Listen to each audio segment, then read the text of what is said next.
Good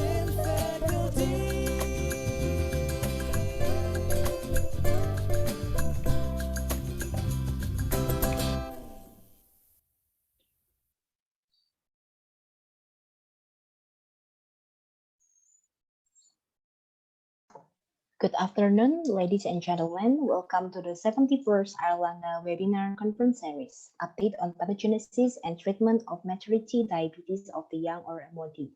My name is Wina, along with my senior, Dr. Ahmad Heriana, Specialist of Pediatrics, and my colleagues, Rahul, Arya, Kevin, and Ashadila. We are the organizing committee members of this afternoon's webinar. This webinar is organized by the Faculty of Medicine Universitas Airlangga, Surabaya. Before we proceed to the main event, we will announce some of the rules regarding the certification and question and answer sessions of this webinar. Rules for certification. Full participation during this webinar is required. Your attendance will be recorded by the Zoom application. By the end of this webinar, participants are required to fill a questionnaire which the committee will send a link of in the chat box, and the certificate will be sent to your registered email address. Next. Rules for questions and answers. Use the Q&A box on the middle of your Zoom panel to write down your questions. Questions will be sorted and discussed after all lectures have been presented. Thank you for your participation, and we sincerely hope you can enjoy this webinar. We will start this event with an opening remarks from our beloved host, Dr. Hermina Novida, Specialist of Endocrinology. Dr. Hermina, the time is yours. Thank you, Wina. Terima kasih.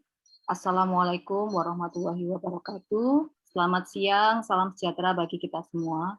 Pertama-tama marilah kita panjatkan puji syukur kehadirat Allah Subhanahu wa taala karena pada siang hari yang berbahagia ini kita bisa bersama-sama berkumpul dalam acara Airlangga Webinar Conference Series ke-71 yang diadakan secara virtual dengan tema Update on Pathogenesis and Treatment of Maturity-onset Diabetes of the Young atau kita sebut dengan MODY. Kita tahu saat ini Indonesia masih menempati peringkat ke-7 dengan jumlah pasien diabetes terbanyak di dunia, jumlahnya lebih dari 10 juta orang, dan saat ini diabetes tidak hanya menyerang pada usia lanjut, tapi juga pada usia dewasa muda yang merupakan usia produktif. Nah, di sini salah satu yang berperan adalah faktor genetik, yang walaupun kasusnya cukup banyak, namun masih sangat jarang dilakukan pemeriksaannya di Indonesia.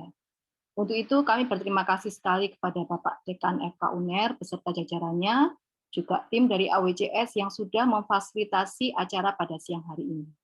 Kami berharap bahwa acara ini dapat menjadi batu loncatan bagi UNER maupun universitas-universitas lain di Indonesia dalam melakukan berbagai riset genetika, terutama pada kasus-kasus diabetes mellitus.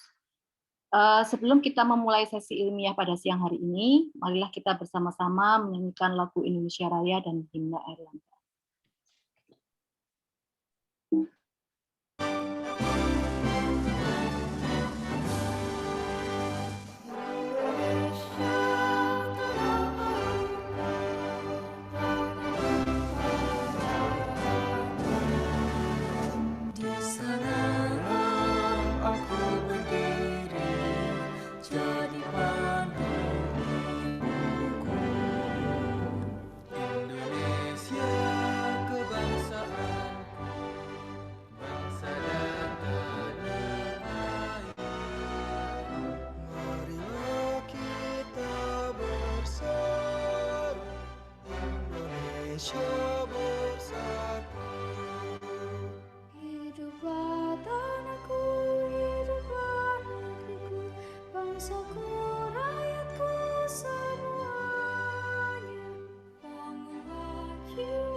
Baik, terima kasih.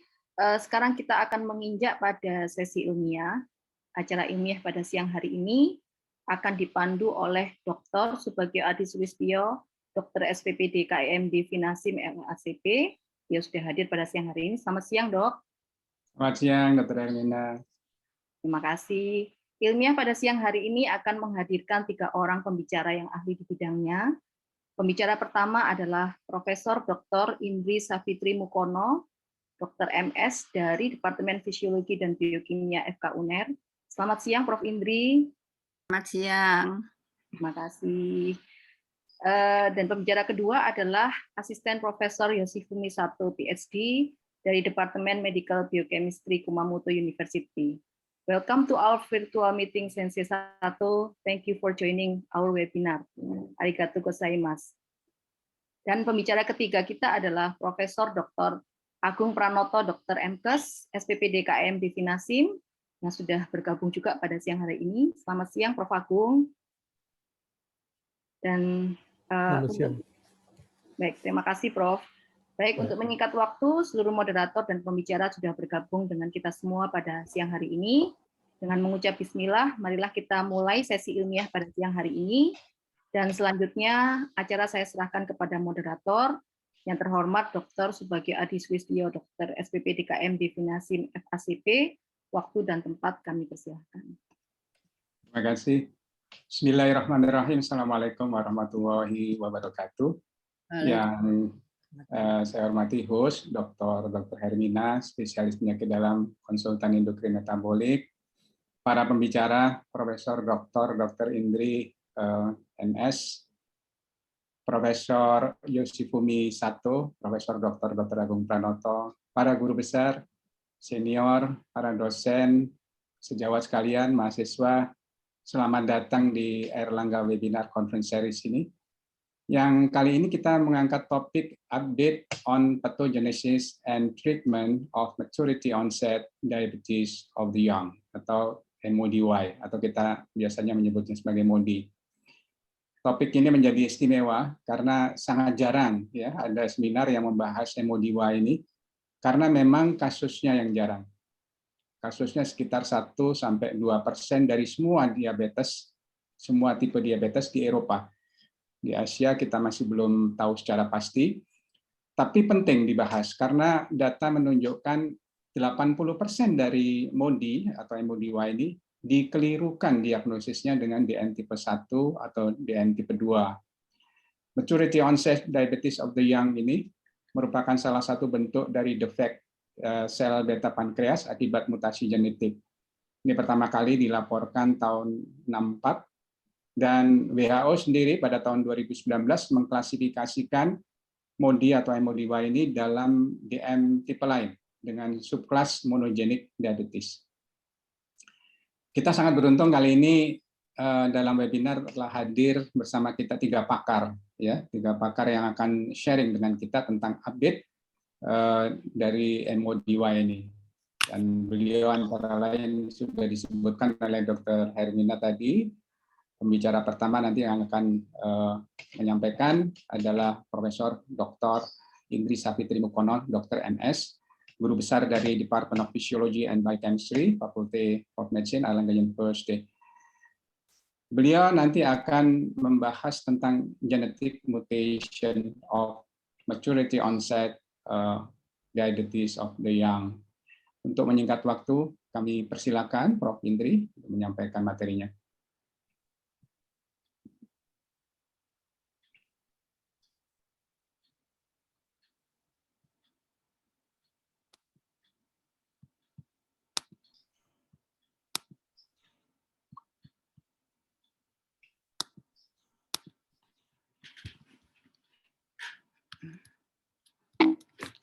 Assalamualaikum warahmatullahi wabarakatuh. Waalaikumsalam. Thank you, Dr. Subagio. I will present about genetic mutation of MODY. MODY is the most common type of monogenic and non-autoimmune form of diabetes mellitus, yang characterized by beta cell dysfunction, early onset, and autosomal dominant inheritance. The term of maturity onset type diabetes of young or of the children was given by Fajan in 1964 at the 5th Congress of the International Diabetes Federation in Toronto to highlight its hereditary basis. The acronym MODY was jointly used by Tattersall and Fajan and defined MODY as fasting hyperglycemia.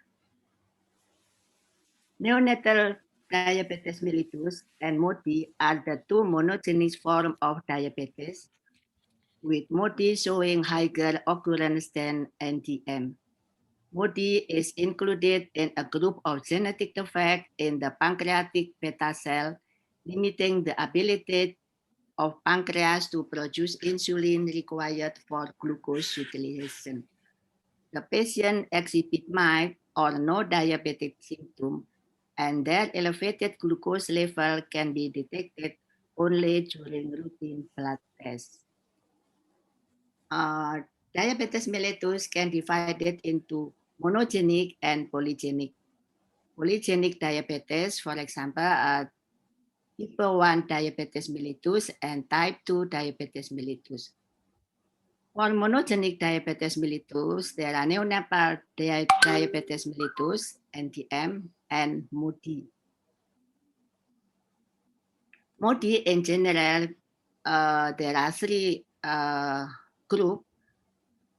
Glucagonase disorder is about 20%.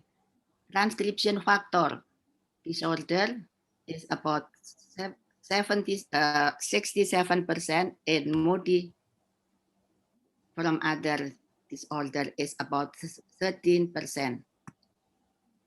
The effect on transcription factor, this can be the effect in hepatocyte nuclear factor 1 alpha is about 63% of the cases.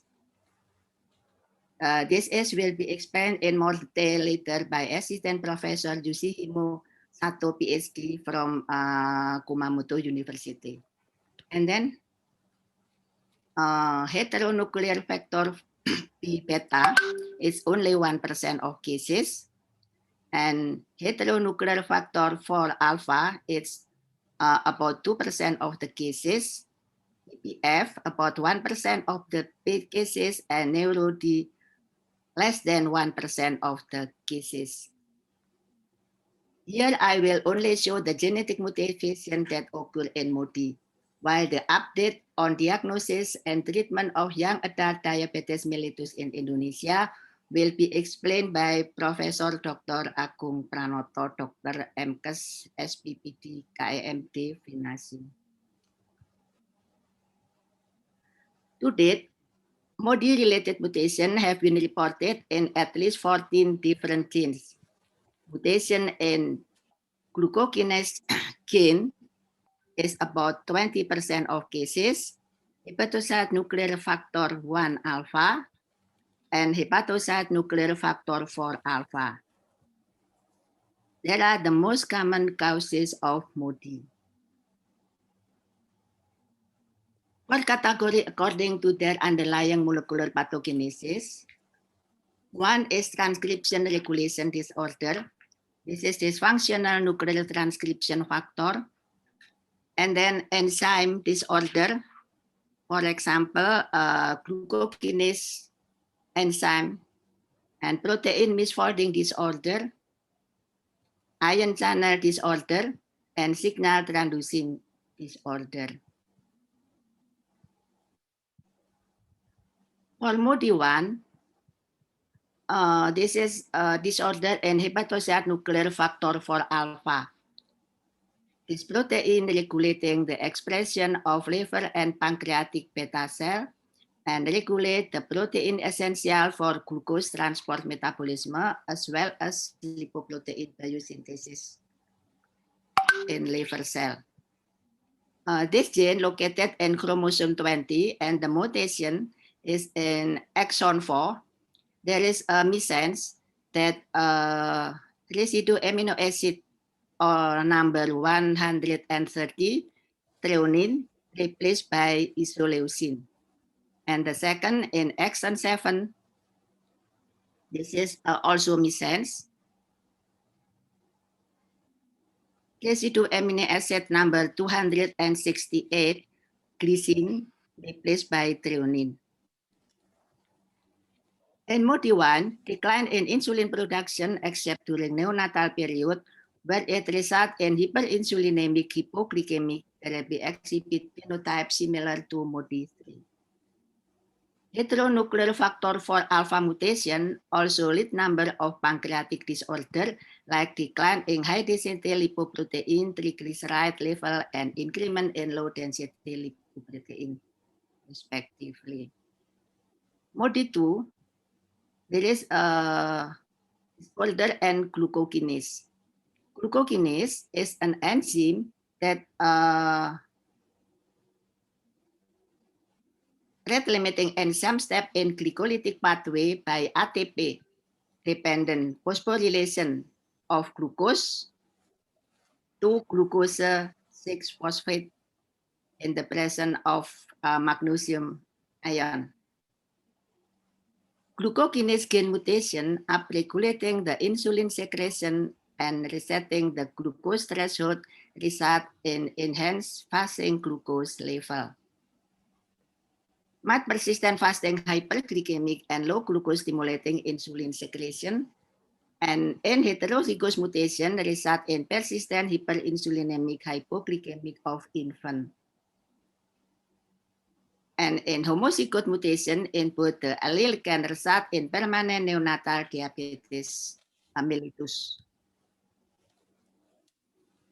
Type mutation in MODY-2 is also missense mutation that amino acid number 164, this leucine, replaced by phenylalanine, or residue amino acid number 264, glucose replaced by lysine, and missense threonine and residue amino acid number 206 replaced by methionine. This found in Spanish family. Some mutation of this gene do not have any visible effect on the glucokinase activity. For example, missense in residue amino acid number 62, valine, replaced by methionine. Previously, more than 600 glucokinase mutations have been reported in 10 exons of glucokinase gene. And then MODY-3, hepatonuclear factor 1 alpha. The hepatocyte nuclear factor 1 alpha gene is regulating expression of insulin gene and regulating glucose transporter, GLUT2 gene. Hyperglycemic due to Hnf1a alpha mutation can be controlled with sulfonylurea for a number of years. High prevalence of amino acid polymorphism, and MODY-3 is characterized by progressive reduction in insulin secretion. It has been shown that carrier of hepatocyte nuclear factor 1 mutation show increased beta cell apoptosis. It will be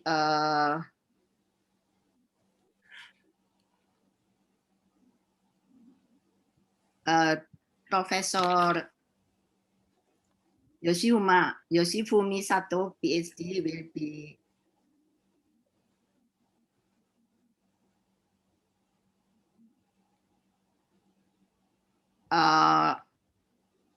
explore more detail than this.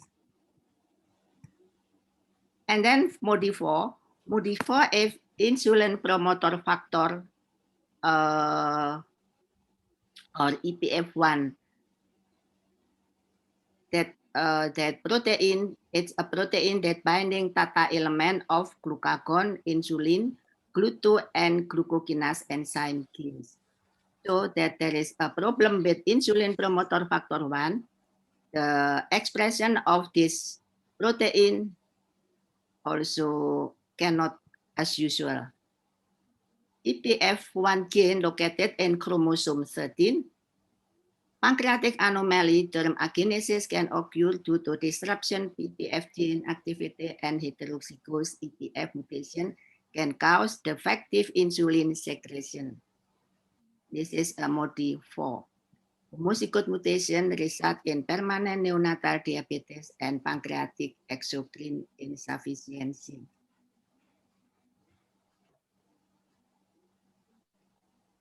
Hepatocyte nuclear factor 1b gene function in the various developmental process in human like nephron and embryonic pancreas development. Patients commonly exhibit notable histological anomaly showing meganephron and renal cyst referred as renal cyst and diabetes syndrome. Additional complications associated with MODY-5 are vaginal aplasia, rudimentary uterus, hyperuricemia, gout, and reduced birth weight to 900 grams. Heterozygous, this is proline 159 residue amino acid replaced with leucine, and hepatocyte nuclear factor 1b gene result in impaired glucose metabolism. And then MODY-6. MODY-6 is about neurogenic differences in one gene, mutation in this gene. This protein is a transcription factor, is significant role in the pancreatic and neuronal development, and is functional expressed in both pancreatic and neuron cell. However, its impairment result in autosomal dominant inheritance mutation similar to type 2. Modified activity of neuro1 gene in carrier of arginine 111 replaced by leucine, and insertion of cytosine residue in polysaccharide in codon number 206. There is insertion of cytosine in the exon 2. This is the largely responsible for development of diabetes. MODY-7 is a group-like factor 11 gene. This gene is located in chromosome 2, play important role in pancreatic beta cell functioning. Group-like factor 11 mutation affect the pancreatic beta cell function by modulation the expression of certain free radical switchinger such as catalase and superoxide dismutase. The occurrence of several uncommon variants. This is also missense, residue amino acid 347 alanine replaced by serine, or residue amino acid 220 of threonine replaced by methionine, or residue amino acid number 62 glutamine replaced by arginine. This mutation associated with familial diabetic with severely disrupt transcriptional machinery was analyzed by genetic analysis. MODY-8. This is a mutation in carboxyl ester lipase gene encoded by carboxyl ester lipase gene. This protein is ingredient of pancreatic juice. This protein plays an important role in newborn by digestive milk and hydrolysing dietary ester into a duodenum. A single base deletion resulted in an altered C-terminal sequence, thus causing the monogenic disease, for example, MODY-8. A single base insertion, this is insertion of T in nucleotide number 1686, And then this mutation also happened like this. Cause polygenic diabetes resulted in truncation of the cell. So if there is truncation of the CEL, the protein is cannot use as usual. In addition, common as well as race CEL mutation also affect exocrine and endocrine function of pancreas, leading to MODY-diabetic syndrome. MODY-8. MODY-9, there is mutation in PERPOC gene 4, is a transcription factor which is a member of PERPOC gene family located in chromosome 7 and regulate fetal development, cancer growth, commitment of progenitor cell to various islet cell, and also repress the promoter activity of insulin and glucagon. So PEX4 is required for the regeneration of beta cell in adult, and its mutation block or inhibit beta cell proliferation. The mutation of PEX4 gene is also missense arginine for residue amino acid number 164 replaced by tryptophan. And in intervening sequence 7, there is a mutation G replaced by adenine. The cause of monogenic fat from diabetic type population term MODY-9. And then insulin gene MODY is MODY-10.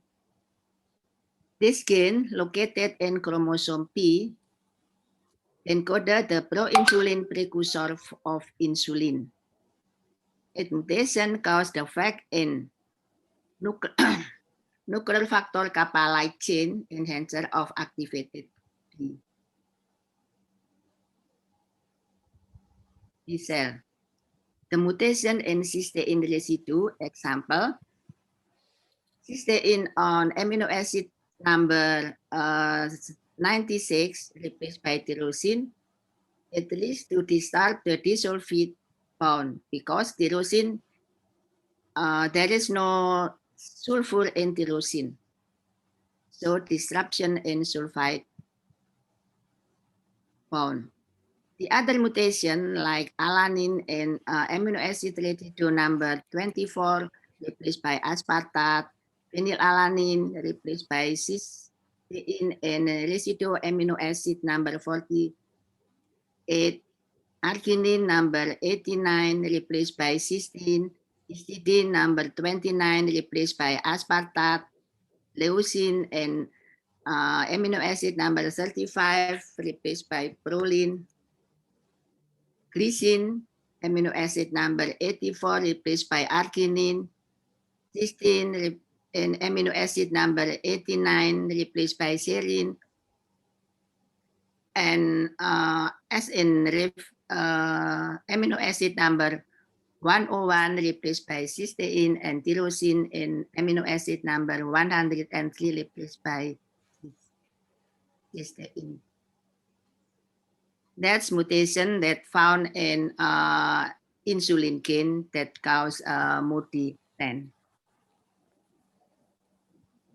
The other is lymphocyte kinase tyrosine kinase. This cause MODY-11. This protein encoding the this gene encoding the receptor protein tyrosine kinase play a significant role in thrombopoiesis in immature T cell. Like murine PLK gene, human PLK is expressed only in B cell. The obese feature of diabetes was reported to be linked with chromosome 8, gene locus 23, and PLK expression is altered in response to this ALA21 replaced by threonine. It's a residue amino acid in number 71, alanine replaced by threonine. The BLK gene mutation essentially affect MODY-11. And then MODY-12. This is a ATP binding cassette transporter subfamily C member 8. This encoding sulfonylurea receptor 1 ATP binding cassette transporter subfamily C member 8. And encoding sulfonylurea receptor 1, this is the subunit of key ATP channel found across B cell membrane. This important for insulin. This is the unique mutation. Also, all the mutation that found in MODY-11 is also missense mutation. Amino acid number 10, glucose, glutamine replaced by lysine. Amino acid number 214, glycine replaced by arginine. This is glutamine, and residue amino acid 985 replaced by arginine, and asparagine residue amino acid number 125 replaced by aspartate. Congenital hyperinsulinemia occur as a result of dominant inherited activating mutation by the permanent or transient neonatal diabetes is caused due to activating mutation or recessive loss of function mutation. The potassium channel reflecting subfamily G having member 11, KCNG11, which encode the human beta cell inward rectifier or KIR 6.2, that is intron-less coding gene was determined. This is also a missense mutation. Arginine residue amino acid number 201 replaced by histidine. Neonatal diabetes is caused by heterogeneous mutation of this gene. These gene mutations are the common cause of PNDM, the KCNG11 gene mutation due to the disrupted mutation interaction result in severe condition like channel inactivation. This was found to be associated with arginine in residue amino acid number 301 that determinately cause hyperinsulinism. The last is MODY-14, adaptor protein phosphotyrosine interaction, its domain and leucine super containing 1. The knockdown mutation of this gene result in apoptosis, and the overexpression resulted in dysmorphic phenotype and delay in development, as was referred from the previous report of APPL1 gene expression in zebrafish. This mutation of APPL1 gene is a missense, and aspartate residue amino acid number 94 replaced by asparagine. And there is a nonsense mutation, leucine and residue amino acid number 552 replaced by stop codon mutation. So that protein cannot work as usual because there is a nonsense mutation truncated of the protein. This is the resume of that MODY-1 gene is heteronuclear hepatocyte nuclear factor 4 alpha. The locus is chromosome 20, and then the type of mutation missense and the other. So all of the mutation of this MODY missense mutation. Yeah, missense mutation can cause of point mutation of one nucleotide one nucleotide replaced by nucleotide, the other nucleotide, and it cause different amino acid emissions. And this also underlying molecular pathogenesis treatment of MODY. Maybe I cannot read all about, but we can know that in the MODY subtype 1, Hnf1a, it's pathophysiology, beta cell function, and treatment is this. Maybe Professor Agung Pranoto will explain about this. The conclusion, MODY is the group of inherited disorder of non-autoimmune diabetes mellitus, which usually present in adolescent or young adulthood. MODY-related mutations have been reported in at least 14 different genes, and the mutation is missense mutation. Nice. Thank you for your attention. I think it's enough until here. Thank you. Thank you very much for the excellent and clear presentation, Prof. Indri. In brief, may I summarize that maturity onset of diabetes of the young is a group of inherited disorder of non-autoimmune diabetes mellitus, which presents in adolescents or young adults. And at least 14 different genes have been reported in MODY-related mutations. Now we will have the second topic of webinar, and already here with us, the second outstanding speaker, the Assistant Professor of the Department of Biochemistry, Kumamoto University, Professor Hnf1a KO, PhD. So welcome to the Faculty of Medicine, Airlangga University, and we are honored to have you here with us, sharing your knowledge and expertise in MODY with Professor Indri and Professor Agung. And let me make a brief introduction to the audience.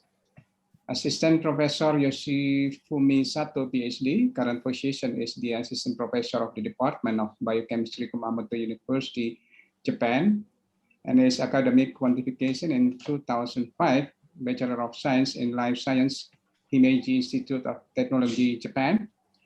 In 2007, Master of Science in Graduate School of Medicine, Osaka University, Japan.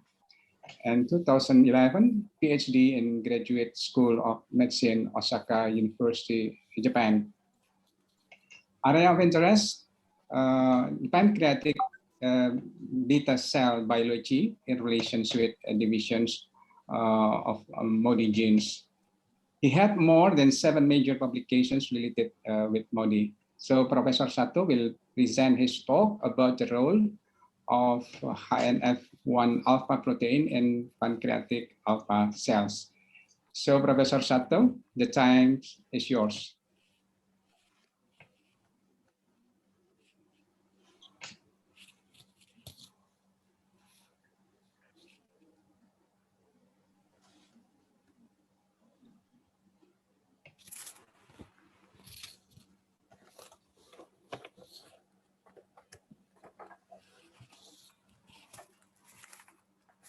Thank you for the introduction, Dr. Soeberger. Can you hear me? Yes, clear. Oh, okay. Let's start. Good afternoon, everyone.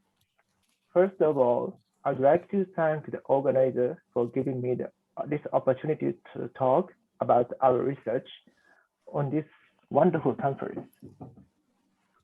I'm Yoshifumi Sato, an assistant professor at Kumamoto University in Japan.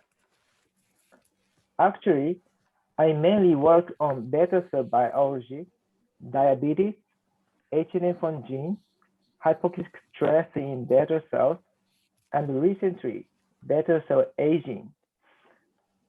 MODY is also part of my interest, as it is characterized by monogenic beta cell dysfunction. Today, I'm going to talk about our new finding on the mechanism of Hnf1 alpha dysfunction causing the MODY3, which has been published recently. Firstly, I would like to spend a little time on the general knowledge related to the diabetes. As you know, the islets of the Langerhans are the island on the endocrine cells scattered throughout the pancreas. Several cell types of the cells are insist in islets, among which beta cells and alpha cells are the most important functional cells, secreting the insulin and glucagon respectively. These two hormones play a crucial role in the glucose homeostasis. Under hyperglycemia conditions, beta cells respond quickly and secrete the insulin to the lower blood sugar. On the contrary, alpha cells could sense the hypoglycemia and respond by the secreting the glucagon aggressively to raise the blood sugar. So glucose homeostasis could be maintained by the proper regulation of the beta and the alpha cells. The dysfunction of the either beta or alpha cells could be a cause of diabetes. This data show how important the proper insulin and glucagon secretion in maintaining the plasma glucose levels. Normally, glucose stimulated insulin secretion and the suppression of glucagon secretion occurs immediately after the increased plasma glucose level.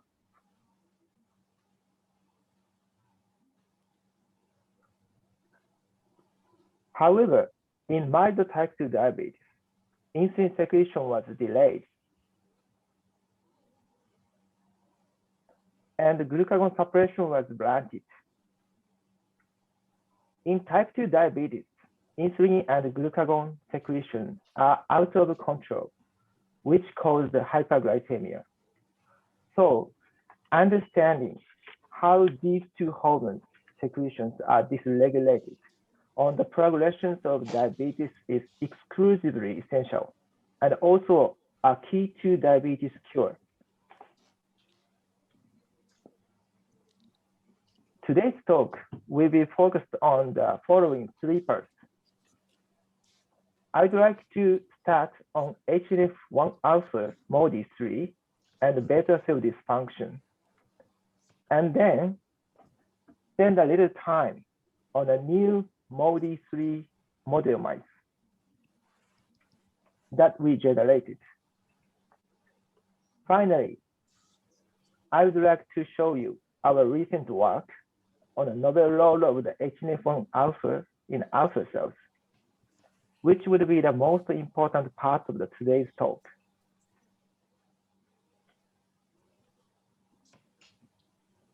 About MODY, I will go through quickly on this slide, as Dr. Indori has talked enough. MODY is a monogenic form of diabetes, accounting for 1 to 5% of the total diabetes, which is characterized by the autosomal dominant mode of the inheritance, and early onset, less than 25 years old, and clinically and genetically heterogeneous, and mainly caused by the beta cell dysfunction.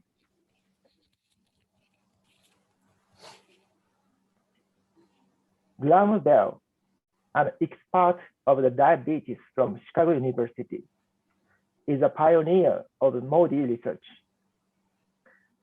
In 1996, under his supervision, our professor, Dr. Yamagata, identified Hnf4a and Hnf1a as a causative gene for MODY1 and MODY3, respectively.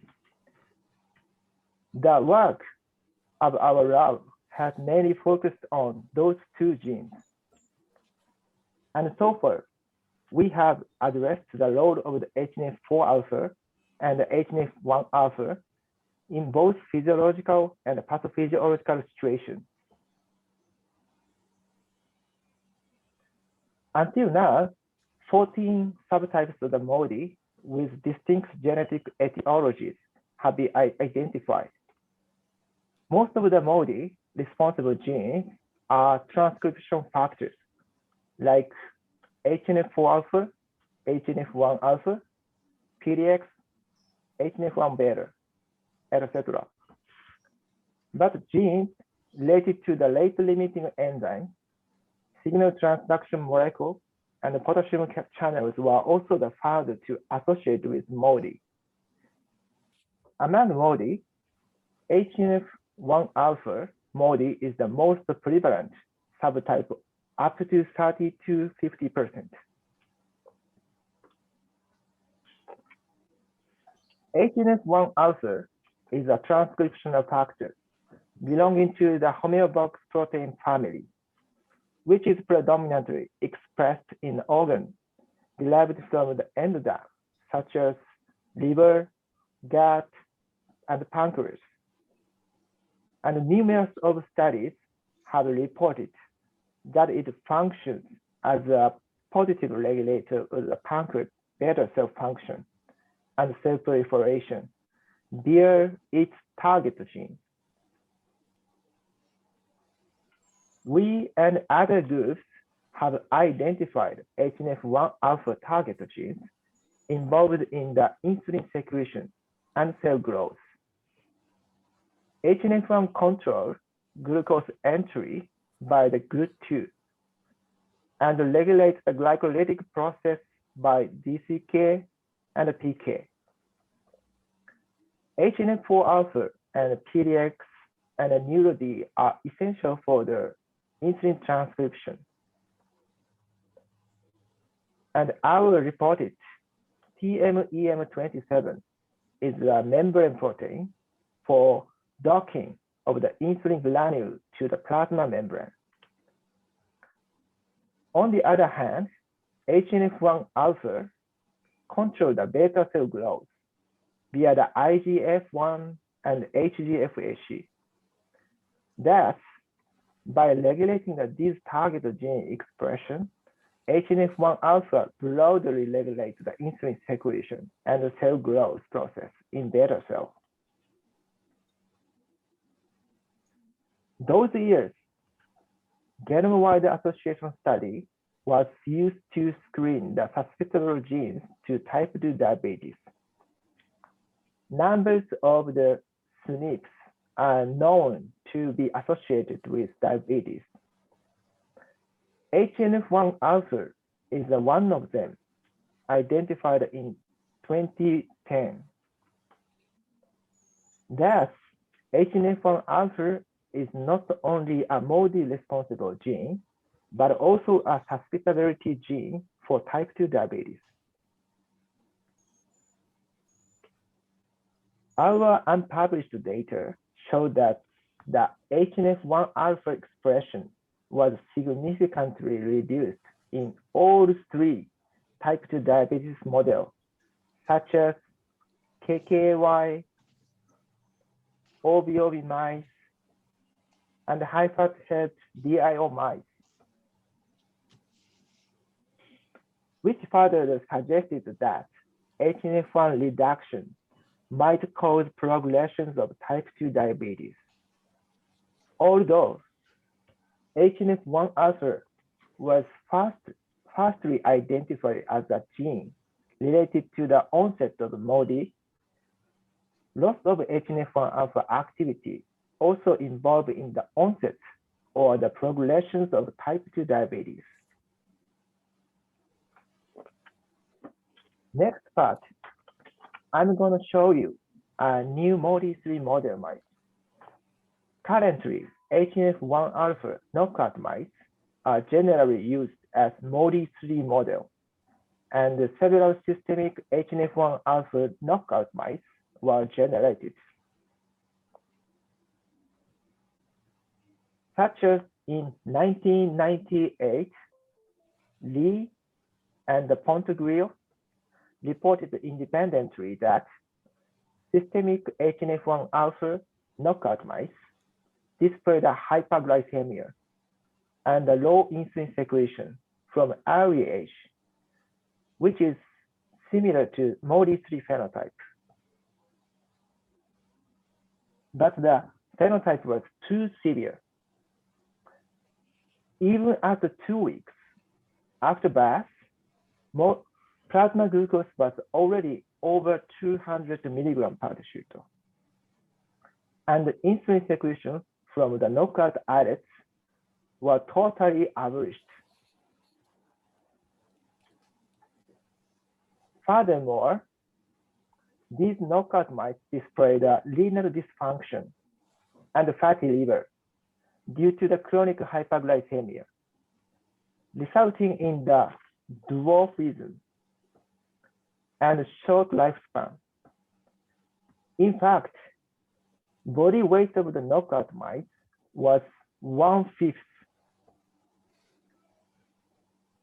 of the diet control mice, and the most knockout mice lived only 50 days and could not live longer than 90 days. Systemic knockout is too severe. So ideally, tissue-specific Hnf1 knockout mice or the Hnf1 knockout mice with normal lifespan is preferred to study MODY-3.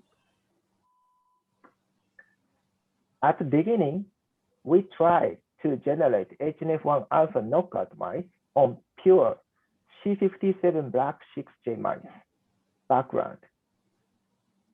Knockout mice were not embryonic lethal, but none of the Hnf1 alpha knockout newborns lived longer than 10 days. Since postnatal lethality in the inbred strain can often be rescued in the outbred line, so we adopted outbred ICL mice for backcrossing.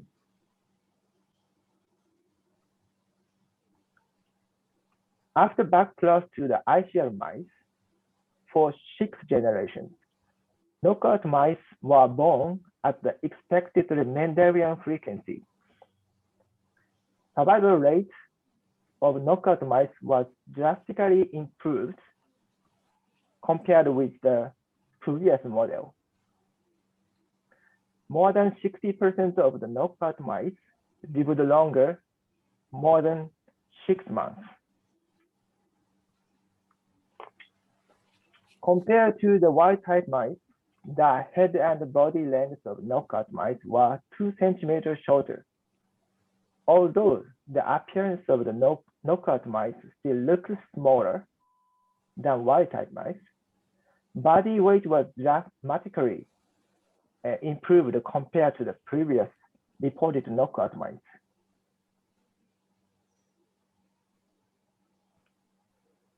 Next, we check the glucose metabolism of the knockout mice. These mice showed normal glucose level until 4 weeks old, but developed into the chronic hyperglycemia at 6-week-old age. To avoid the second effect of the hyperglycemia on systemic glucose metabolism, the metabolic parameter was checked in both 4 and 8-week-old age mice. As a result, 4 and 8-week, 4-old knockout mice already showed that glucose intolerant, which was even more severe for 8-week-old mice. Then we checked the beta cell function of knockout mice by injection of glucose into the 4 and 8-week-old mice. Both 4-week and 8-week knockout mice showed the weak insulin secretion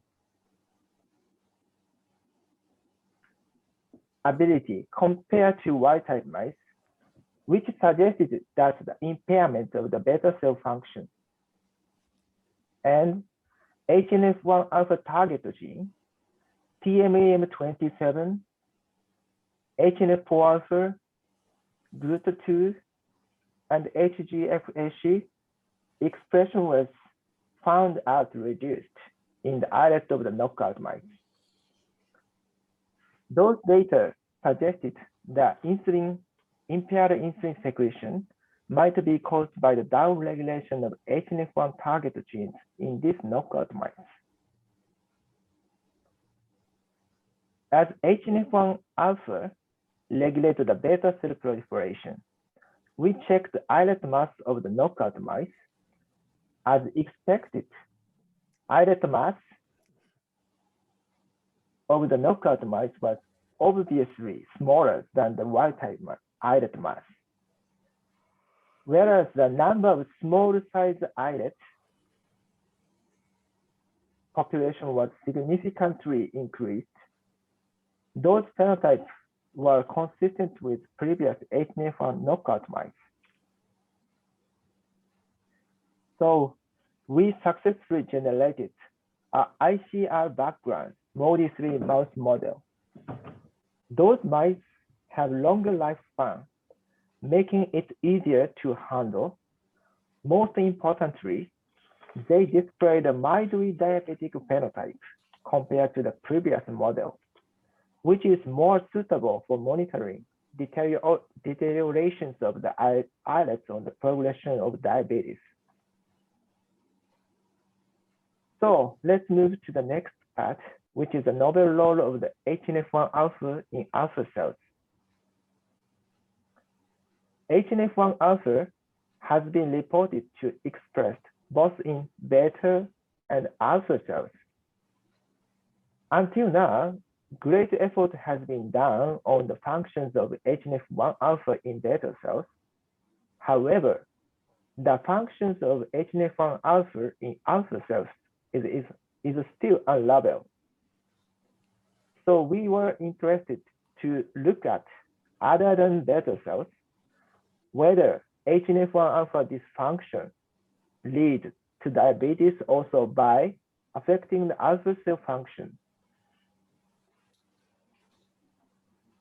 First, we examined alpha cell mass in knockout mice, as Hnf1 alpha is known to control beta cell proliferation.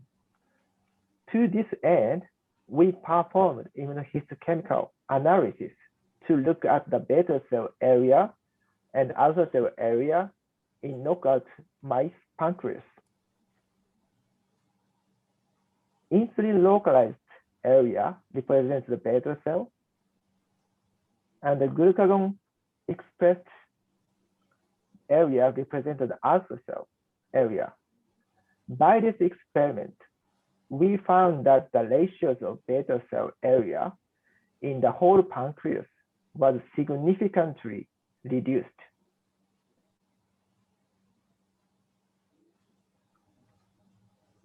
However, the ratio of the alpha cell area was not changed, both in 4 and 8-week-old mice.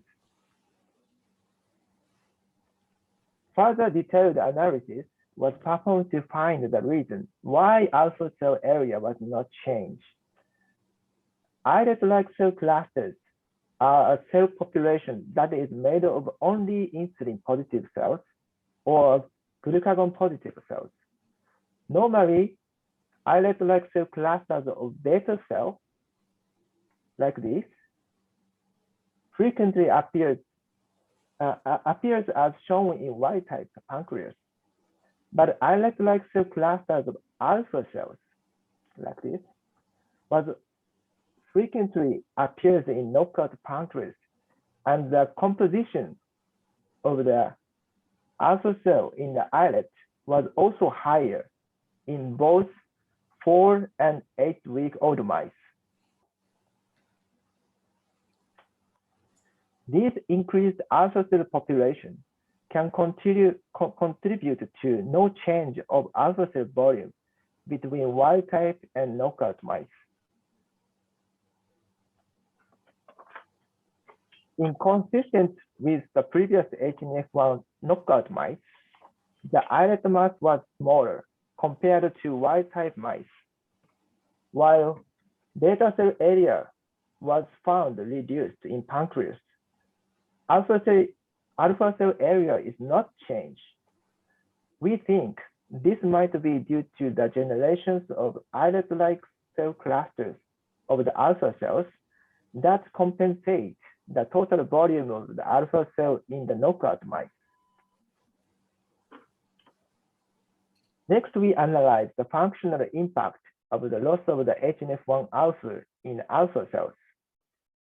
We examine the glucagon secretion in response to the glucose injection.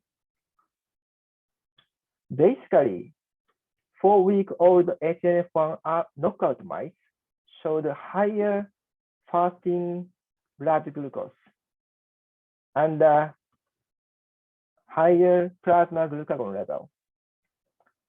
15 minutes after glucose injection, knockout mice secreted the higher levels of the glucagon, wild-type mice.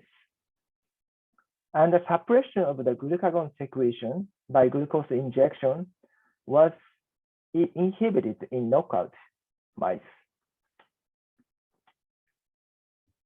Then we check the glucose levels and the glucagon secretion in the response to the insulin injection. Insulin-induced hypoglycemia of the knockout was almost the same as level as wild-type mice. However, the glucagon secretion of knockout mice was significantly lower than the wild-type mice. Those results suggested that Hnf1 alpha knockout mice displayed aberrant control of the glucagon secretion. To examine whether the impairment of the glucagon secretion was a alpha cell autonomous phenotype or not, we isolated the islets from wild-type and knockout mice and examined the glucagon secretion in the response to the various glucose concentrations in ex vivo context. In wild-type islets, glucagon secretion was much elevated after 1.1 millimolar low glucose treatment. And high glucose, 5.6 and 11 millimolar treatment showed a lower glucagon secretion level. In terms of knockout islets, glucagon secretion response to the 1.1 millimolar glucose was not elevated as wild-type mice do. Moreover, high glucose concentration, 5.6 and 11 millimolar, exerted no inhibitory effect on glucagon secretion. Next, we checked the cellular glucagon content in knockout islets.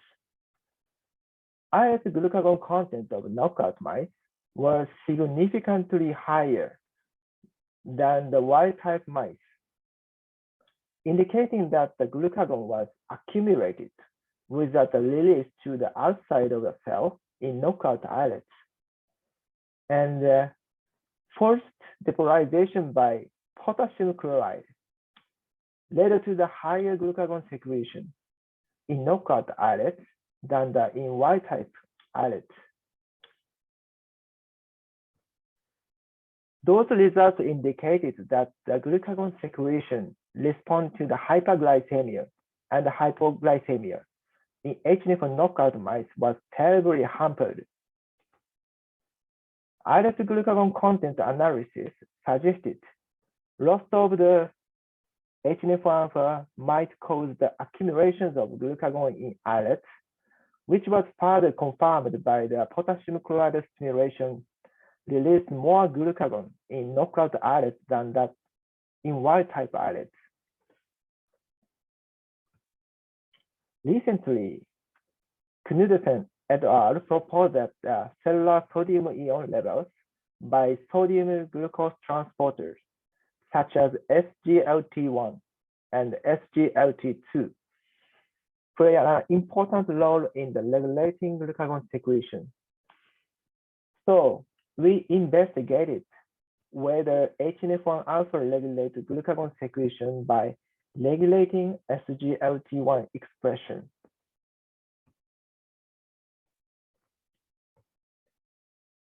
Next, we check the SLC5A1 and the SLC5A2 expression in Hnf1 alpha knockout islets and Hnf1 alpha knockdown alpha cell line, alpha TC126 cell.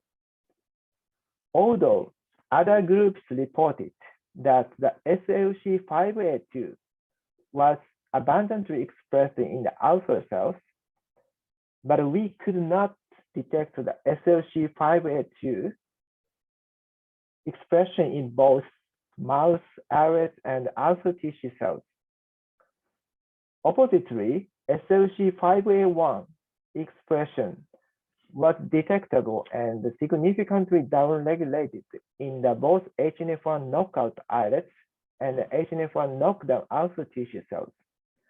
In parallel with the messenger RNA level, SGLT1 protein was also decreased,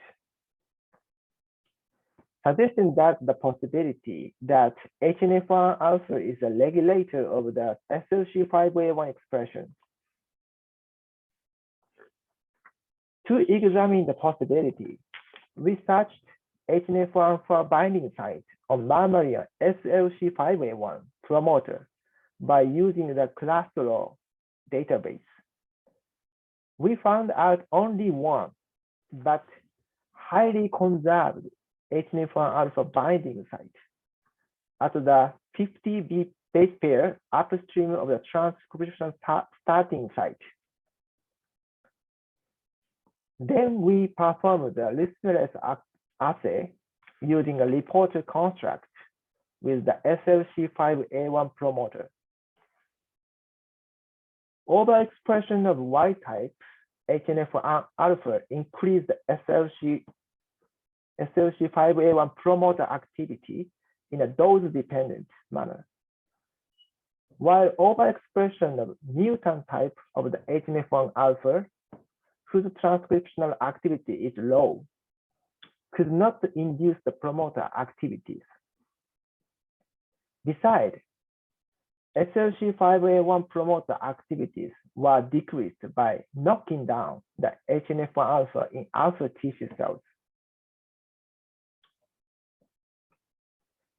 Furthermore, we mutated the Hnf1 alpha binding site on the SLC5A1 promoter and found Hnf1 alpha was no longer to activate the mutated SLC5A1 promoter. Those data suggested that Hnf1 alpha regulates SLC5A1 expression by increasing its promoter activity. Next, we performed shift analysis to clarify whether Hnf1 alpha regulates SLC5A1 expression by directly binding to its promoter. P1 and P2 regions are outside of the putative Hnf1 alpha binding site, but the putative Hnf1 binding site is included in the P3 region. Only in P3 region, binding of the Hnf1 alpha protein was detected. This data suggested Hnf1 alpha transcriptionally regulated SLC5A1 expression by directly binding to its promoter. Here, I would like to conclude that SLC5A1 is a new target in the alpha cell. Finally, we checked whether SLC5A1 was involved in the Hnf1 alpha knockout phenotype. Sotagliflozin, a dual SGLT1 and 2 inhibitor, was used to inhibit the SLG-LT1 function in islets. We treated the isolated islet with sotagliflozin and detected 2-NBDG, a fluorescence glucose analog, which can be transported into a cells by SGLT and GLUT. In wild-type islets, 2-NBDG was uptaken and accumulated near the surface of islets, which could be inhibited by the sotagliflozin. On the other hand, knockout islets showed much lower 2-NBDG uptake ability, and sotagliflozin treatment did not show additional inhibitory effect.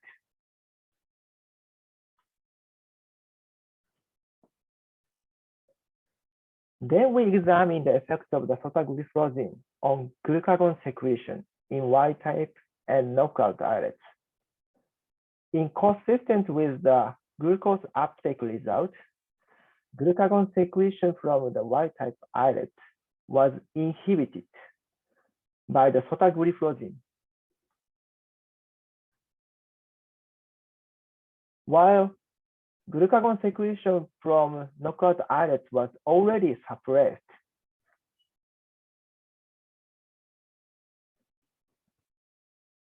And there was no additive effect of sotagliflozin. Same phenotype was confirmed in Hnf1a knockdown alpha tissue cells. Likewise, Hnf1a knockdown cells had lower glucagon secretion compared with the control cells. There was no additive effect of the SLC5A1 knockdown. These data demonstrated that knockout or knockdown of Hnf1 alpha maximally suppressed SLC5A1 expression, which abolished the inhibitory effect of the effect by sotagliflozin. Those results indicated that glucose uptake and glucagon secretion are reduced both in Hnf1 alpha knockout islets and Hnf1 knockdown alpha tissue cells, which are SGLT1 dependent. In my conclusion, Hnf1 alpha positively regulates the glucagon secretion through the modulations of SLC5A1 expression. However, the detailed mechanism from SGLT1 to glucagon secretion are still unclear. This issue should be undertaken in the near future. In this study, we firstly reported that Hnf1 alpha regulates glucagon secretion in alpha cells. In addition to the role of the Hnf1 alpha in beta cells, Hnf1 alpha played a crucial role in the glucose metabolism. Missense mutations of Hnf1 alpha, like MODY, or SNPs of the Hnf1 alpha gene in the type 2 diabetes, and the various cellular stress can inhibit the Hnf1 alpha quantity and activity, that leading to the abnormal insulin secretion and glucagon secretion also. So maintaining Hnf1 alpha function of beta cell and alpha cells might be a prevention strategy for the diabetes. Finally, I would like to thank all the contributors and the collaborators of this study. Without them, this work would never be done. I would also like to give my special thanks to Dr. Kenichi Mamura and Dr. Frank J. Gonzalez, who kindly provided us the Hnf1 knockout mice, PDOC black chicks background and mixed background respectively. And thank Dr. Tadahiro Kitamura for giving us AWCS and his support on AWCS research. Thank you for your attention. I would like to take any questions from audience in a discussion time. Thank you. Thank you very much, Professor Sato, for the excellent presentation. It's also excellent work. In brief, may I summarize the excellent work of the Professor Sato that hepatic nuclear factor 1 alpha KO mice that is a model that represents the MODY 3 type 3 has revealed the islet mass smaller, but alpha cell not change, and insulin secretions impaired, and also that it mentioned that the proper regulation of insulin and glucagon and maintaining the normal and physiologic glucose is very important. And this work showed that the control of glucagon secretion in the response to hyperglycemia and hypoglycemia in the hepatic nuclear factor 1 alpha KO mice was totally hampered, and Hnf1 alpha islet were unable to secrete glucagon by low glucose. And the recent find that the Hnf1 potentially regulate the glucagon secretion via the modulations of the SLC5 alpha 1 expression. Very excellent presentations. And audience, if you have questions, then please write your question in the Q&A, and we will read it in the discussion session. Baik, kita tiba pada sesi atau topik yang berikutnya adalah dari Prof. Agung Pranoto, spesialis penyakit dalam, konsultan endokrin, metabolik, dan diabetes, adalah guru dan senior saya. Untuk menyingkat waktu, kami persilakan Prof. Agung untuk menyampaikan materinya. Ya, terima kasih Dr. Sbagiati atas waktu yang diberikan.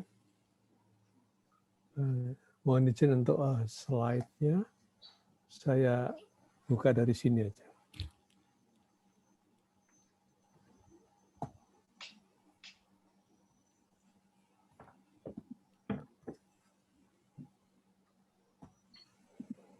Yeah, I would like to start my lecture.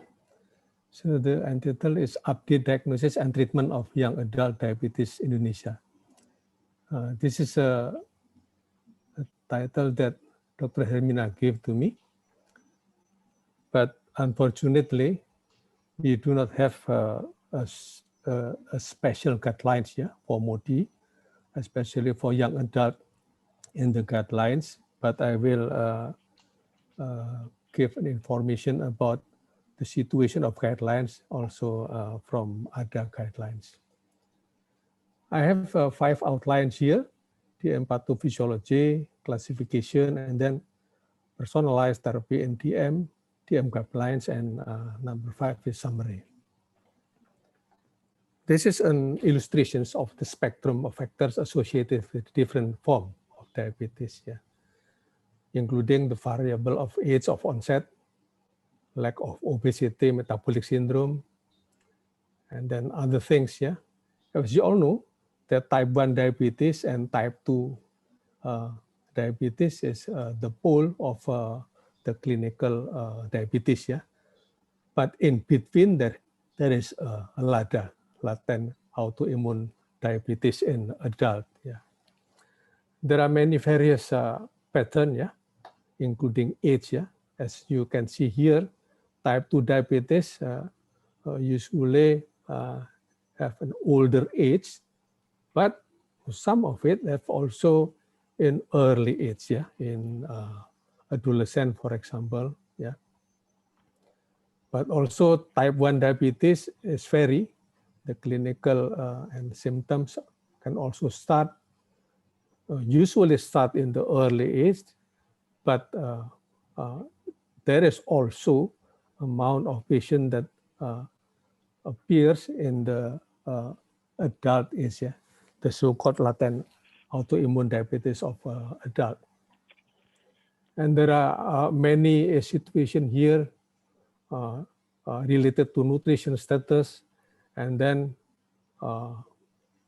HLA profile, autoantibodies, T cells activity, yeah. Usually type 2 and type 1 has also overlapping in that situation. Type 1 and type 2 also have a profile that there is a need insulin treatment. Yeah, as we all know that type 1 diabetes, almost all the patient needs insulin at the onset of the disease. Yeah, but the type 2, most of the type 2 after secondary failure, they also need insulin treatment and in combination with oral therapy. Genetic determinants also happens in type 2 diabetes mellitus. Yeah, type 2 usually genetic defect is a polygenic background, and a certain environment effect, and then also there is a process of inflammation, immune regulation, and at last there will be a beta cell secretion impact. Yeah, insulin resistance and insulin deficiency is all happen side by side, and many factors affect these things. Yeah, among type 2 diabetes mellitus. At least there are 8 core defects causing hyperglycemia in type 2 diabetes: intestine organ, beta cell pancreas, alpha cells in pancreas, kidney, skeletal muscle, liver, adipose tissue, and the brain. Yeah, there are combination in defects. Yeah, there are more than one process. Yeah, a defect in type 2 diabetes, and actually there are 2 more that involves immune dysregulation and then colon biome dysfunction, such as abnormal microbiota and possible decreased GLP-1 secretion. This is the pathology of type 2 diabetes mellitus. And what we have in the treatment for the type 2 diabetes, we have the treatment quite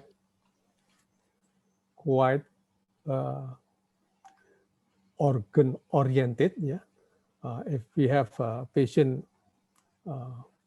especially with pancreatic beta cell dysfunctions, we have insulin secretagogue. Yeah, and we have also insulin sensitizer. Yeah, in the liver, muscle, and adipose, and we have also drugs that affect alpha cell overreactivity, and we have also incretin-based mimetics. Yeah, that if the patient have incretin defect. Yeah, and also if some of the patient have amylin defect, we have also pramlintide. Yeah, alpha glucose inhibitors we also have, and the newcomers is SGLT2 inhibitors that also already mentioned by Dr. Sato.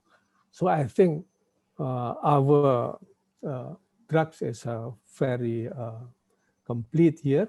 So we have to make to give to the patient what is the proper medication to our each patient.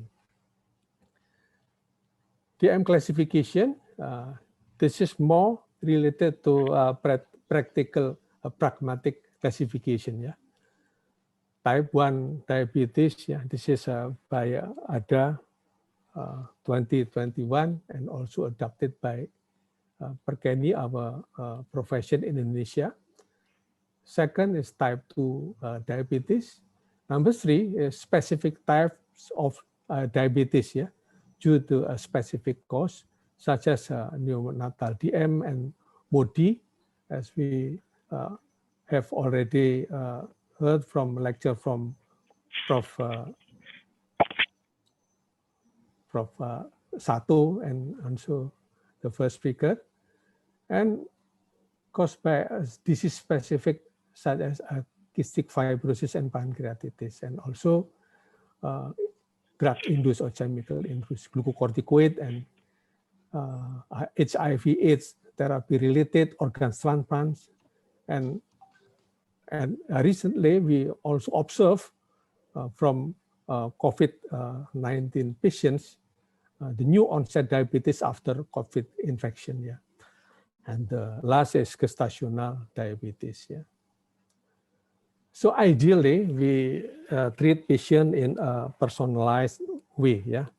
If the defect in MODY type, we give the treatment in a MODY specific therapy, for example, like that.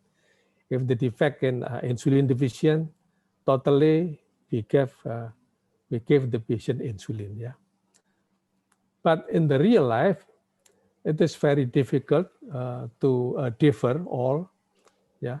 And for pragmatic reason, we usually treat based on age, body weight, complications, and comorbidity, and durations of diabetes. And the dose of the treatment, we have to balance, yeah. Approach to individualization of glycemic targets. Yeah, we have to learn about the risk potentially associated with hypoglycemia, disease durations, life expectancy, important comorbidities, established vascular complication, patient preference, and resources and support system. And we decide whether this patient stringent control or less stringent control, yeah. Ideally, there are also an approach, personalized therapy by genotype defect, yeah. But as we all know, type 2 diabetes is a very complex disease with polygenetic background, and it is very difficult. It's not an unpractical to always rely the therapy on the genetic defect. So usually we treat based on a clinical and pragmatic approach. Yeah. The great expectation that through genotyping, precision medicine could be generated. Yeah. But this is still young and very few studies and much with a small sample size and different design. But we hope someday we have this approach of treatment. This is a report. This is an example of personalized medicine. Yeah, if the patient got MODY, neonatal DM, and type 2 DM, yeah, with a certain gene defect, yeah, there are a special drug to treat the patient. Yeah. We can see here that glibenclamide can use to MODY3, neonatal DM is sensitive by glyburide, and also type 2 diabetes, metformin. Yeah, but usually we ignore the gene defect. We just treat according to the response of the patient. TZD also have a certain special gene defect here. In incretins-based mimetic therapy, we can also have a certain gene defect here. Yeah. Lineage, we can also have a certain gene defect that match with the therapy of lineage therapy. Lesson from monogenic forms of diabetes, as we heard from the previous lecture, MODY3 the most prevalent MODY type, yeah, almost 61%. It is usually often it is often misdiagnosed as type 1 diabetes. It is very sensitive with sulfonylurea and usually requiring 1/4 or less of usual dose in adult patient. This hypersensitivity is due to decreased Hnf1 alpha expression, causing reduced liver uptake of sulfonylurea and elevation in its circulating levels. MODY2, almost 15% cause mutation in the GCK glucokinase gene, and usually the hyperglycemia is very mild and not requiring treatment only by lifestyle therapy. This is a study reported by Yang, yeah, in Korea. Yeah, there are many MODY gene defect here with many kind of clinical pattern and various treatment here. Some sensitive to sulfonylurea, and some of it glucokinase gene defect, sensitive with diet and exercise. PDX1 needs insulin. Yeah. This is also the other gene defect in MODY. You can see here various therapy from oral to insulin. Yeah. There's another profile also, and another procedure in testing genetic methods. Yeah, from 2001 until 2019, it is 52 cases. Yeah, MODY in Korean. Yeah, so it is very rare. Korean population is more or less 50 million. Yeah, and during 9 years they collected only 52 cases. I don't know in Japan. Here in Indonesia, we still do not have the data. Yeah. And this genetic testing, it is very important. Yang proposed who is a patient that needs genetic testing. Yeah. The testing, according to Yang, is based on clinical clues. Yeah, who is a patient at risk, who is suspected of MODY. Yeah, we can see here if patient diabetes with age 6 months to 30 years, if the clinical diagnosed with type 1 diabetes but beta cell autoantibody negative, C-peptide is still relatively functioning, not totally knocked out. This is a candidate for genetic test for MODY. And also if absence of insulin resistance and family history of diabetes in at least one individual less or equal 25 years in at least 2 generations, this is also a good candidate for genetic testing for MODY. And also if the patient have accompanied kidney or urogenital anomaly or impaired renal functions, this is also a good candidate for MODY testing. And if the patient diagnosed with gestational diabetes, mild fasting hyperglycemia, and family history of diabetes and prediabetes, and persistent diabetes at 2 months after delivery, and this kind of situation is a good candidate for genetic testing for MODY, especially for GCK mutation. Now we are coming to diabetes guidelines. Yeah, as we all know that as my previous slides, the defect of the organ of diabetes patient could by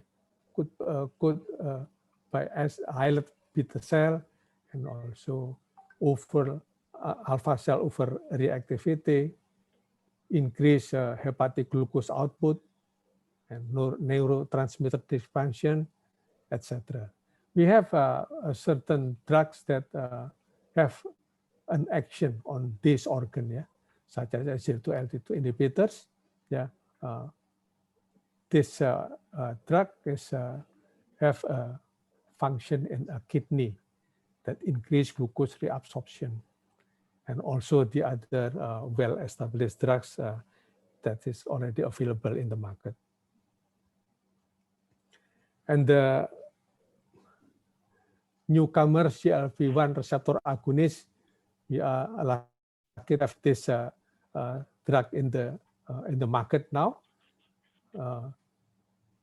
There are some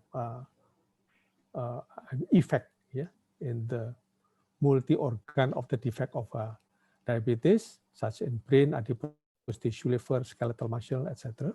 Yeah, that now widely used in the diabetes patient in the world, also in Indonesia.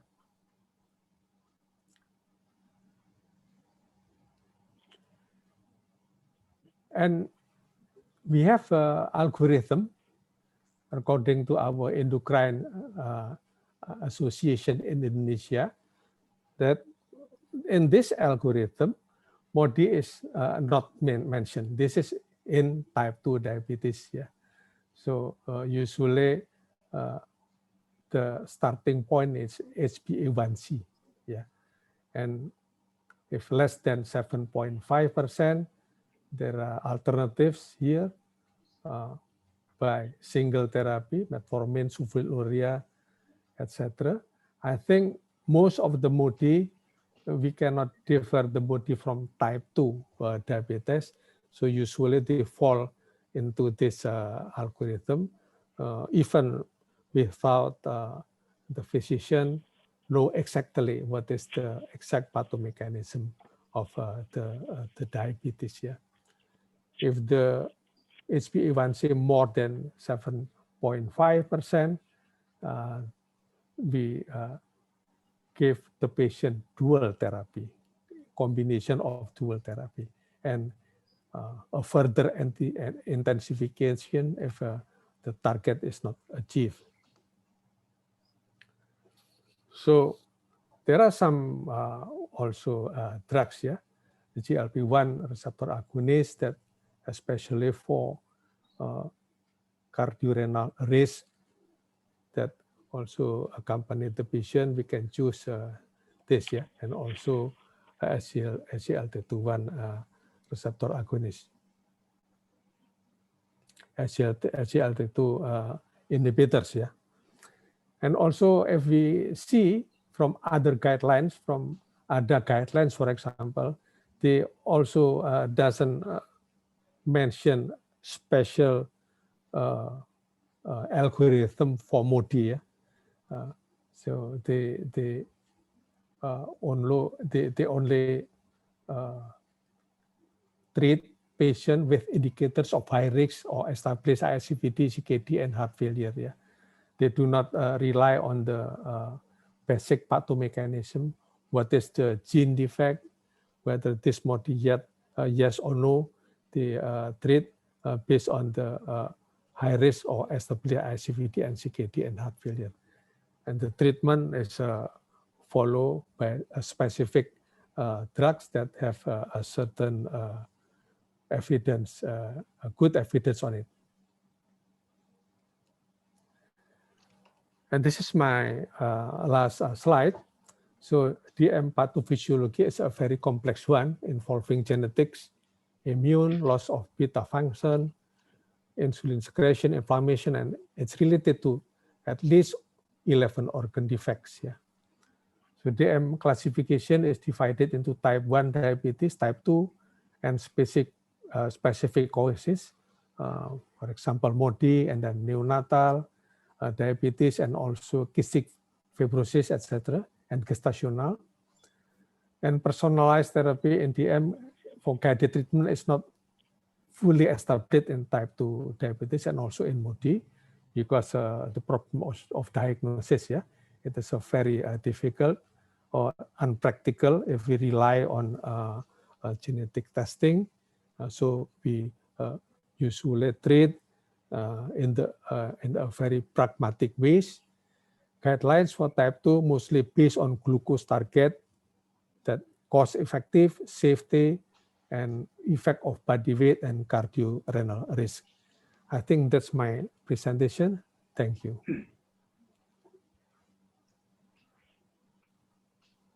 Thank you very much, Professor Agung, for the excellent and clear presentations. In brief, may I summarize that management of diabetes that include the type 1 and type 2 and also monogenic diabetes should be personalized and individualized according to both genotype as well as phenotype. So all treatments should be individualized.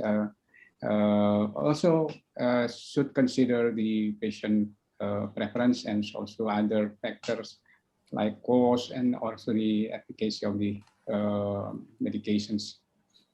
Well, we now in discussion sessions. Thank you very much, Prof. Agung. We are now have 3 questions in the Q&A. First, the question from Dr. Cokorti Gede Dalem Pamayon, if I'm not mistaken, this is the endocrinologist from Semarang. The question is, can MODY be genetically prevented? It's very interesting questions. Maybe I would address this question to the Professor Sato. Maybe you have an answer, Professor Sato. So actually, it's still not possible to genetically cure. I think it's a little bit difficult. So how? So genetically prevented is not possible for now. But is there any possibility that genetic editing could be the treatment for the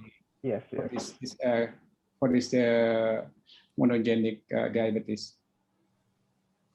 Is there any possibility for the genetic editing? So now gene editing, the strategy for like the CRISPR-Cas9 system, that kind of is very useful. The editing the gene, so like 1 mutation or 2 mutations. But I think still that little bit difficult in ethics, human ethics or something. So how to prevent genetically? It's a little bit difficult now. Okay, maybe Professor Indri and Professor Agung have an opinion about these questions. Yeah, and if I know in the pedigree study, the appearance of the MODY cannot be pattern, so it's been cannot be unpredictable like this. So we cannot prevent with the marriage counseling, something like that. It's very difficult, yeah, Prof. Yeah. Because the cases is very rare. Maybe that's why cannot be like thalassemia. We cannot marriage consultation, genetic consultation like that. But in this MODY, the case is very rare. Maybe that's why cannot be. Maybe later can be prevented. Yeah. I don't know. In the future, maybe. In the future. Yeah, Prof. Agung, maybe you have an opinion, Prof. Agung. Yeah, thank you, Prof. Subagayati. I think it is a very difficult, yeah. Monogene defect is the patient should have a disease, yeah. So if polygenic background, perhaps prevention we can advise to the family by a lifestyle, for example. But I think a monogenic defect such in MODY, I think environment is not affect the onset of the disease. Yeah, after a while, the organ or the hepatocyte cell is defect, cause to the gene defect. I think the onset of hyperglycemia is appear. Yeah. Thank you. Thank you, Prof. Agung. The second question, I think, is addressed to Professor Agung. When to consider a diagnosis of MODY at the presentation of diabetes? Yes, thank you, Dr. Sbagiati. So this is a very important question that we are, as a clinician, should have, guidelines for who is the population at risk. Yeah, who is the diabetes patient that possibly have a MODY. So as I mentioned in my lecture before, this is a approach proposed by Yang from Korea. So all patients with diabetes diagnosed at 6 months until 30 years, if they have clinically diagnosed with type 1 diabetes, yeah, but the immune marker is negative, yeah, islet cell antibody is negative, ICA is negative, and C-peptide is still traceable. This is a good candidate for genetic testing of MODY. The second is young onset of a patient, absence of insulin resistance, and there is also family history in at least one individual less than 25 years. The onset is very young. In at least 2 generations, this also a very good candidate for genetic testing of MODY.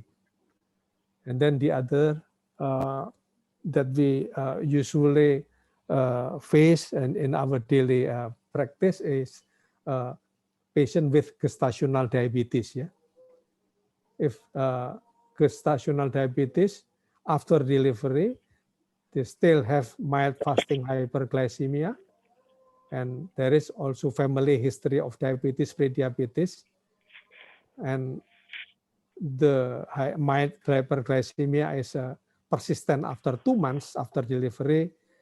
That is also a good candidate for gene testing for MODY, especially for glucokinase gene defect. So I think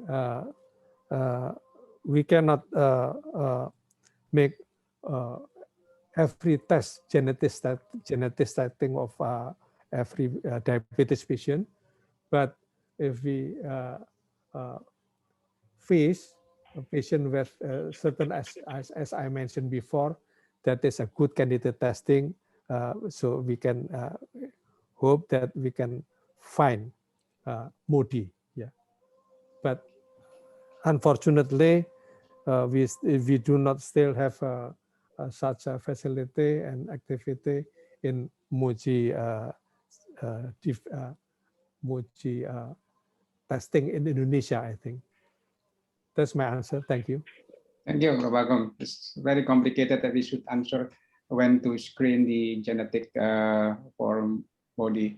I think the important point that stressed by Professor Agung is if the diabetes is non-autoimmune basis, it's also stressed by the Prof. Indri in her lecture, and also that the characteristic of diabetes is not the insulin resistance.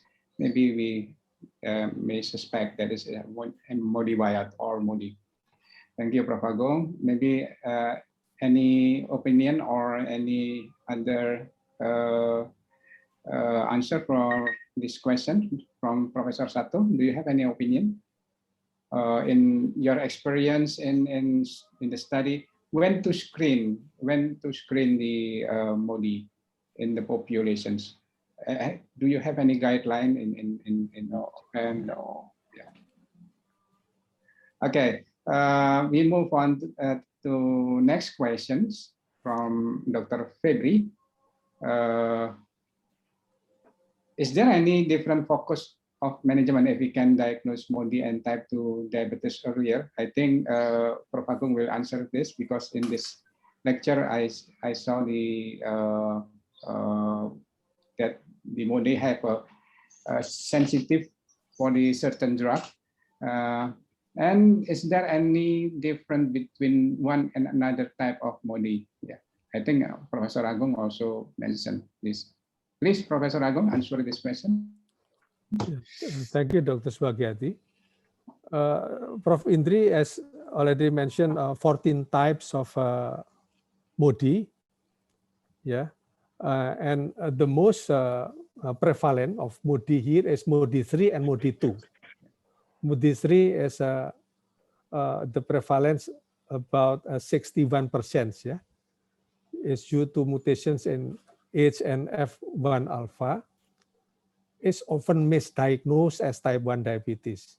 Yeah, so patient usually, perhaps doctors give an insulin, for example, but actually those patient is very sensitive to insulin. Very sensitive to sulfonylurea.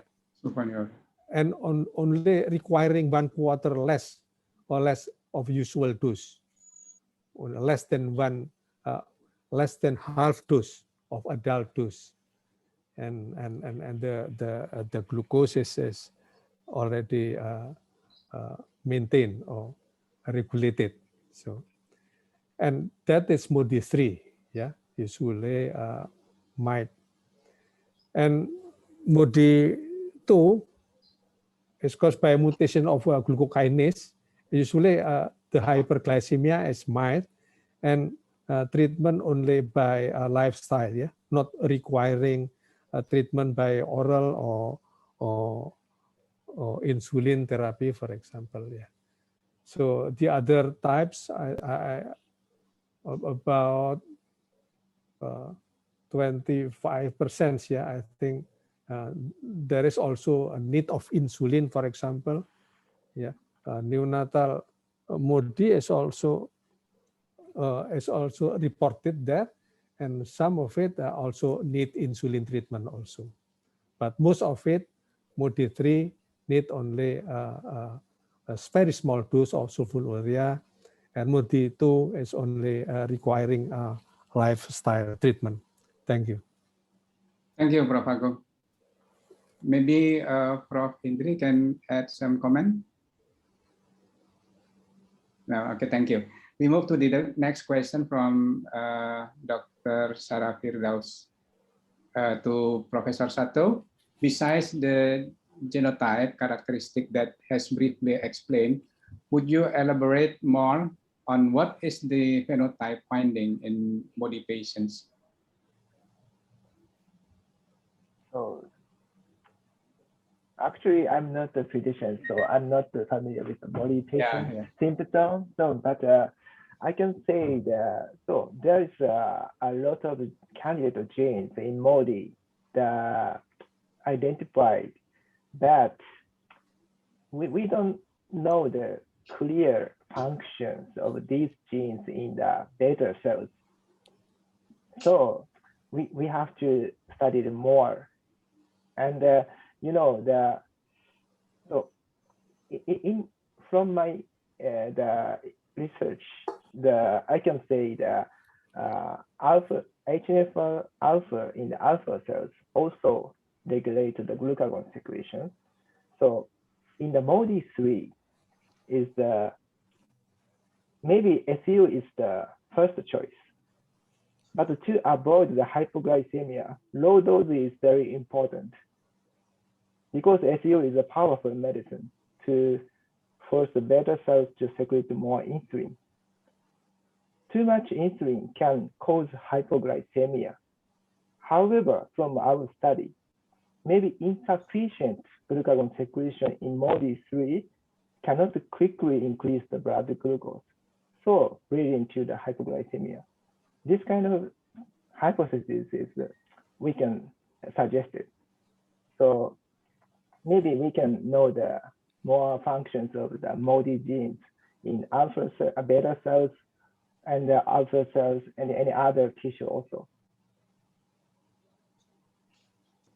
It's very interesting in your work, Professor Sato, that in the Hnf1 alpha model of knockout mice that it's not responding with the SGLT2 inhibitor, but it responds with the SGLT1.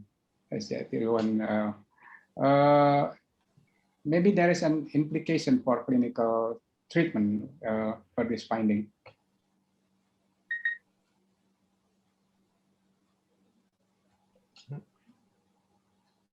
Professor Sato? Oh, sorry? May I repeat my questions? It's very interesting in your finding, in your work.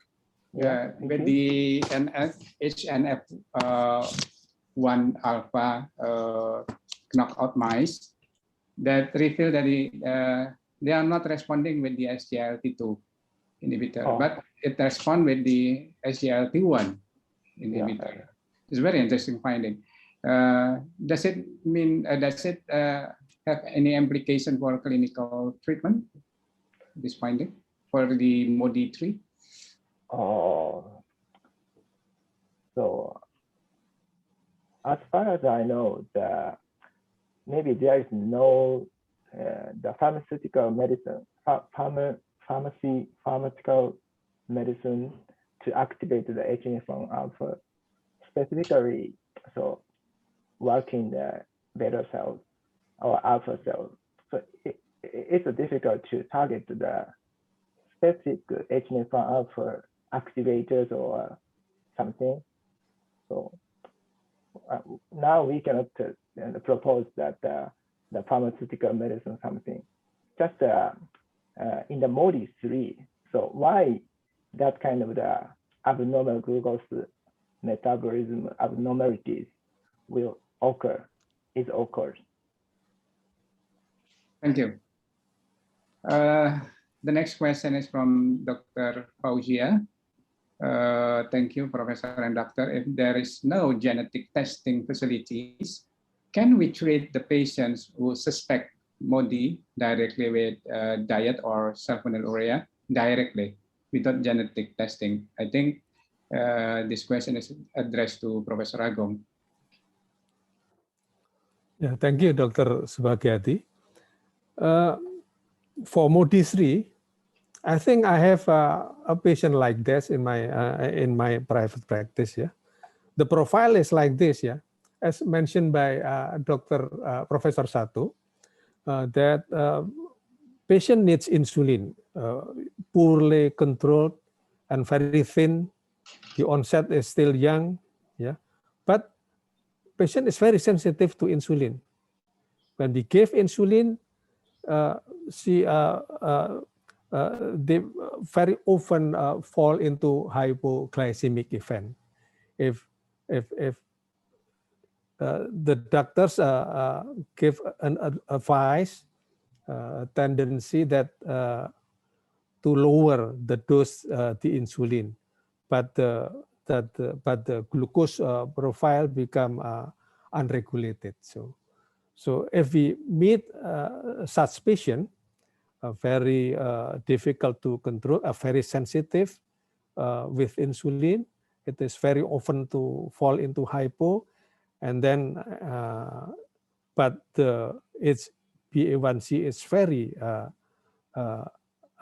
it's a very difficult to control. We have to think that perhaps this clinical profile belongs to MODY. Yeah, we have to see the age of the patient, the nutrition status, and we can check the immune profile, whether the ICA immune profile of type 1 diabetes is negative or not. If negative, it is very supporting. And then we can also ask to check the HOMA air resistance, for example, yeah, if it is not routinely, performed to our diabetes type 2 patient, but we can ask to such patient, we can hope that the HOMA R is very low, less than 2, for example. HOMA B is very low, and then immune function is negative. I think the onset is still young, poorly controlled. Perhaps this kind of patient belongs to MODY-3. Yeah, I have a patient like this. I don't know. I will talk to Dr. Hermina. Will you work on my patient to further genetic testing? So the other is, gestational diabetes, yeah, as I mentioned before, yeah, Dr. Sbagiati. Thank you. Thank you, Prof. Agung. Due to the limited time, I will read the last questions.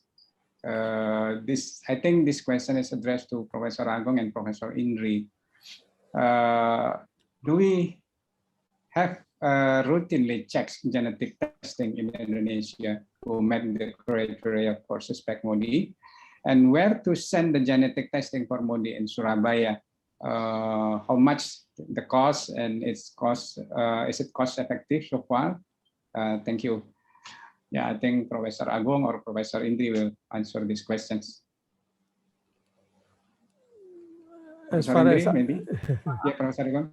Question for the genetic testing, I think until now is no genetic testing in Surabaya because the cases is very rare. So the reaction for the know about the defect in the gene is very expensive. I think it's not like Dr. Prof. Agung said. Maybe we can treat with maybe sulfonylurea or something like that. That's very sensitive for the patient with MODY. The most MODY is MODY-2 and MODY-3 that is sensitive to sulfonylurea, I think. Prof. Agung, maybe any opinion on this question? Yeah, yes, there is still no facility in our place here, and as far as I know, in also other centers in Indonesia is not well prepared in MODY genetic testing. I don't know. I hope Dr. Hermina can arrange with Professor Sato, yeah. Professor Sato. Yeah. I hope. Yeah. Thank you. Well, I think because of the time, thank you very much for the very excellent presentation for the speakers, Professor Indri, Professor Sato, and Professor Agung. On behalf of the committee and also Faculty of Medicine, Airlangga University, may I extend our gratitude and high appreciations for your participations and also excellent discussion in this webinar. And also for the participants, I would like to thank for the discussion and our apology that many questions not have time to read. So again, thank you for the excellent presentations. Demikianlah pada siang hari ini presentasi para pembicara. Thank you very much for your attention, and we hope this event will bring more benefit for us. Dan kami selaku panitia mohon maaf jika dalam pelaksanaan acara ini masih banyak kekurangan. Sampai jumpa pada acara Airlangga Webinar Conference Series berikutnya. I wish you all a pleasant day. Wassalamualaikum warahmatullahi wabarakatuh. Waalaikumsalam warahmatullahi wabarakatuh. Terima kasih, Dokter. Terima kasih, Prof. Agung, Prof. Indri. Terima kasih, Prof. Thank you very much, Prof. Sato. Prof. Sato, thank you. Thank you.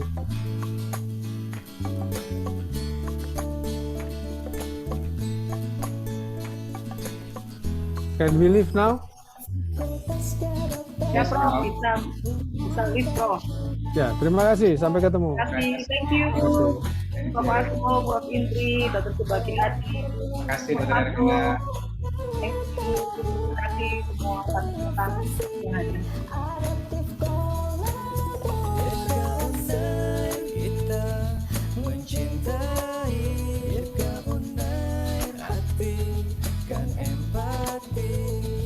Pusat pendidikan terkemuka, World Class Medicine Faculty.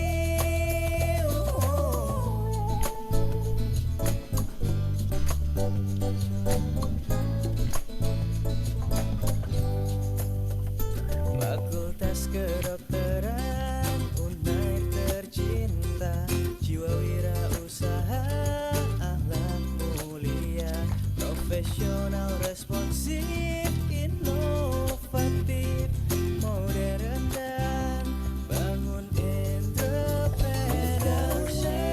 Kita mencintai Dirga Unair, hati kan empati, tanggung jawab disiplinkan diri, the prime medicine faculty. Dirga Unair, kita mencintai Dirga Unair, hati kan empati, tanggung jawab disiplinkan diri, the prime medicine faculty, the prime medicine faculty.